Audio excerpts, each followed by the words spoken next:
There's an invisible line that governs each and every human life.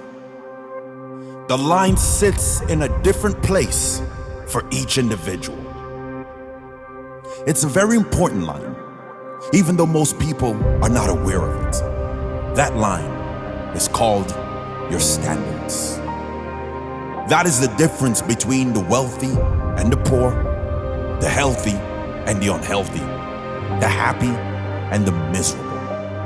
You see examples of this everywhere, especially when it comes to jobs.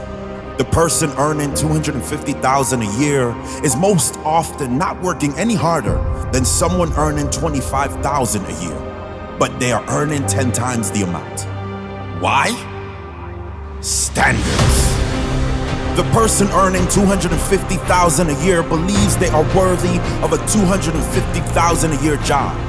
The person earning $25,000 so far has not believed they are worthy of more than that. They are content with a $25,000 a year job.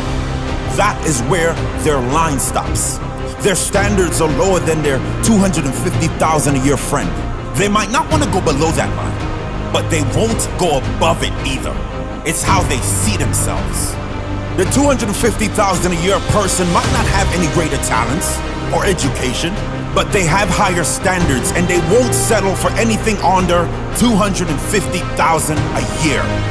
They're not working any harder, they're not any smarter, but they're making 10 times as much because they have higher standards. The same can be said of the millionaires and billionaires, the fit and unfit, the healthy and unhealthy, the happy and the miserable. Standards govern your life, your financial life, your health, your happiness, your relationships. Most people settle for a less quality life than they are capable of living, simply because their standards are low in key areas. Think about all the key areas of life. Health. Are you living your healthiest life? Do you need to raise your standards to improve your health? Relationships. Are you settling in relationships? Can you improve? If you raise your standards in this area, how would your life be different? Wealth. A good way to measure your standards is to ask, have I been improving in this area every year? If not, chances are your standards have dropped. What about your lifestyle? Are you more happy than sad?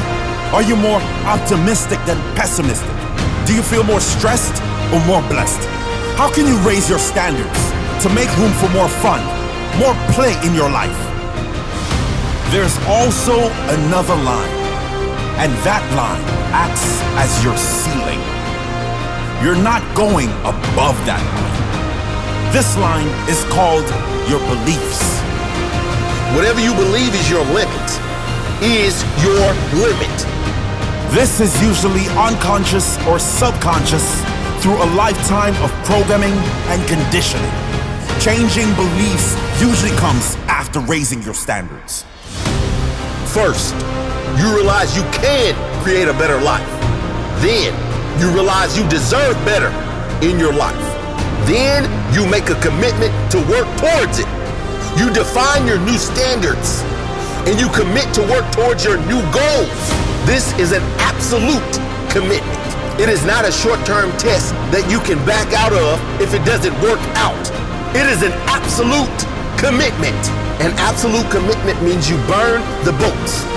There is no going back. Beliefs will start to change once you start achieving those new goals and those new standards are met. When you continually raise the bar in your life, your beliefs automatically change because you send a signal to your subconscious that this is how it is. Tell yourself, this is who I am now. This is what we are doing from now on. I'm raising the bar in my life. I am committed to this new standard. Nothing and no one will stop me. Don't let this invisible line govern your life in a negative way. Take control of your life by consciously raising this line. Raise your standards, improve your results, and never stop believing that you deserve a great life. You do, but you have to commit to work for it. My question for you is, are you committed to raising the bar in your life? Are you committed to moving these invisible lines higher? If you want a great life, you must earn it. They aren't giving them away for free. Raise your standards. Change your beliefs. Work for it.